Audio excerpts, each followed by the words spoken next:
Since, like I said, I was 8 years old picking cotton as a farm worker and everything else. I don't know what it is to be without work until the economy crashed. I was an escrow officer, title and escrow, real estate, and also worked as a loan officer. Ultimately, until the last couple of years when the economy crashed, I was out of a job. Okay, I came from Phoenix, Arizona here, and I was almost homeless when I came down here. And my sons moved down here to San Diego, so I had no other alternative but to move down here. So when I came down here, I went and I applied for food stamps. I had never done that before. And, they told me it was going to take 30 days and everything else. I didn't want to be completely reliant on my son's income because, he was making just under the poverty level, right, that you were talking about earlier. And so I waited the 30 days. I gave them everything that they asked for and everything else. After 30 days, they hadn't even responded to me or anything like that. So I started calling. Wasn't able to get through the lines and all that. Then I went down there finally because, I needed to find answers on what's happening with my application. They told me it was a 30-day process. Ultimately, it took almost 3 months. And I was completely reliant on my son. And for the first time in my life, they had to feed their mom. And it was very humiliating for me. But the things that I went through when I went down there, they acted like I was too stupid, that, I wasn't in the correct line, that I was standing in the wrong line. I was following their instruction per instruction. It's like you said, you don't even want to challenge anything because you're afraid that they're going to deny your application right there and there, just throw it in the trash. They lost my application 2 times. They lost some of my paperwork, my divorce decree. They lost my birth certificate. And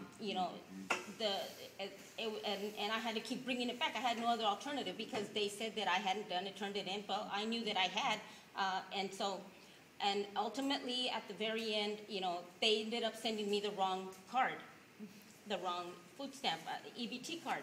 So when they did that, and I followed the process, I'm not stupid. I know, how to follow directions, and I couldn't access it to work.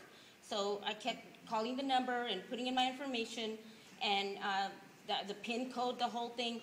And so finally I had to go back because it wasn't working. Well, when I got there, then I was insulted again and humiliated again.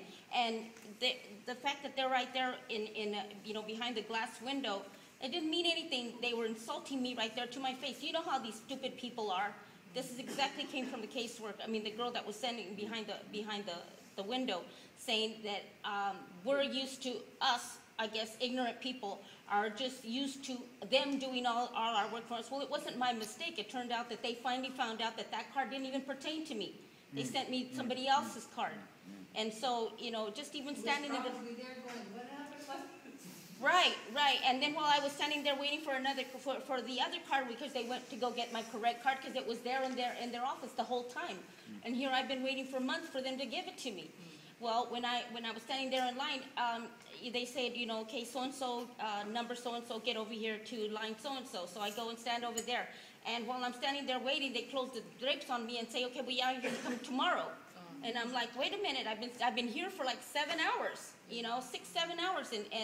And I mean, it's like you said, it's debilitating, it's humiliating, and the people that are working in the offices,